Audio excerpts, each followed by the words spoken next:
Ballot paper নিয়ে এই ধরনের খেলা হচ্ছে বা হতে পারে। আমরা নির্বাচন এটা বেআইনি কাজ এবং যারা এই বেআইনি কাজ করেছে দ্রুত তাদের বিরুদ্ধে যদি শাস্তিমূলক ব্যবস্থা নেওয়া হয় তাহলে হয়তো অন্যরা সাবধান হবে।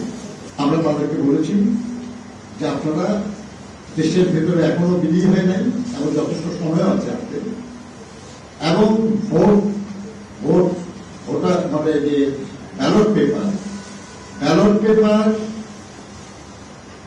পুনরায় ছাপানোর বহু দৃষ্টান্ত আছে আমাদের দেশে।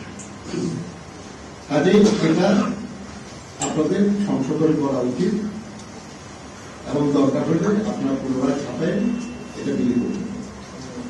যে ব্যাপারে যথেষ্ট সময় আছে। আমরা আপনাদেরকে অনুরোধ করবো যে আপনারা একটু নিজেরাও যদি দেখেন আর কি আপনারা বুঝবেন যে বিষয়টা খুব স্পষ্টতই উদ্দেশ্য। আমরা এটাকে অন্যায় এবং অনৈতিক মনে করি।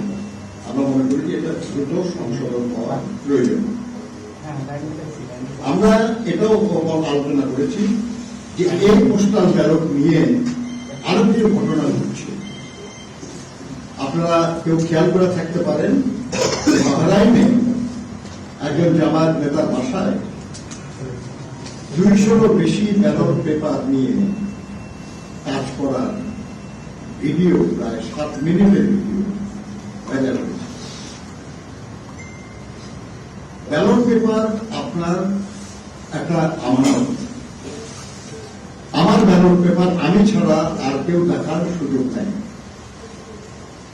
এটা শুধু উচিত না তা না, এটা বেআইনি না।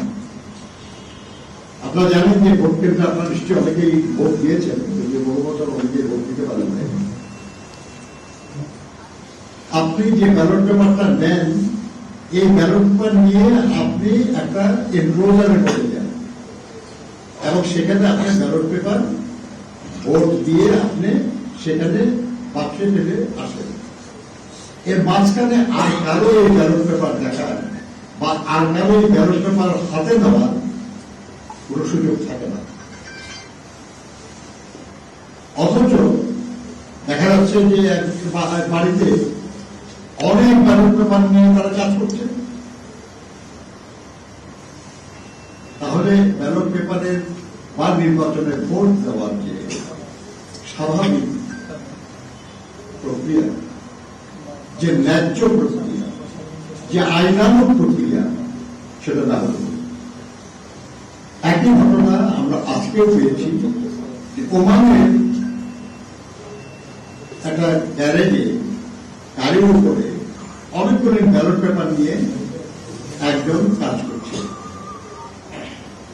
এবং যিনি করছেন তার নাম হুমায়ুন কবির, এবং সেখানকার যারা বসবাস করেন তারা জানিয়েছেন যে তিনি জামায়াতের কর্মী একজন। এসব ঘটনা শুধু উদ্বেগজনক এবং গতকালও আমরা শুধু বাহরাইন একটা জানতাম, সেটি নিয়ে আমরা আলোচনা করেছি। আমরা নির্বাচন কমিশনকে বলেছি যে ব্যাপারে কার্যকর ব্যবস্থা আপনারা নেন। তারা বলেছেন যে তারা শুনেছেন এবং তারা এমবাসির মাধ্যমে খোঁজ নেওয়ার চেষ্টা করেছেন। সেখানকার যারা কর্মকর্তা ওই দেশে তারা বলেছেন যে ইয়েস, এরকম একটা ঘটনা যে রিপোর্ট হয়েছে এটা সত্য, এবং এটা অসত্য করার কিছু নাই। আপনার এই ভিডিওটা দেখলে আপনার পরিষ্কার বুঝবেন একেবারে চেহারা স্পষ্ট এসেছে এবং অসংখ্য ব্যালট পেপার তাদের টেবিলে কেউ হাতে দিয়ে কাজ করতেছে, সবাই দেখতেছে। আমাদের ধারণা যে এই দুই জায়গায় এটা ধরা পড়েছে, কিন্তু এছাড়াও অন্যান্য দেশে এই একই কৌশলে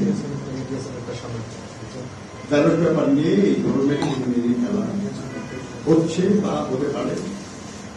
আমরা নির্বাচন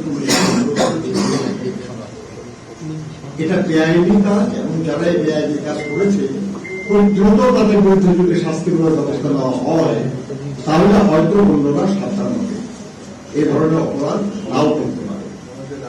তারা বলেছেন তারা নেবেন, কিন্তু আমরা জানি না যে তারা দেবেন এবং কি করবেন।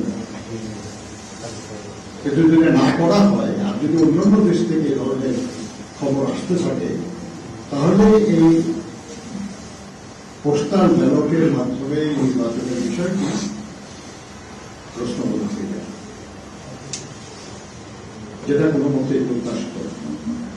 আমরা একটা সুষ্ঠু নির্বাচন চাই, আমরা চাই জনগণ এই নির্বাচনে আস্থা রাখে এবং এই নির্বাচনের মাধ্যমে যে সরকার গঠিত হবে সেই সরকারও কোন রকম কারসাজি করে ক্ষমতায় এসেছে এমন কোন অভিযোগ না উঠুক,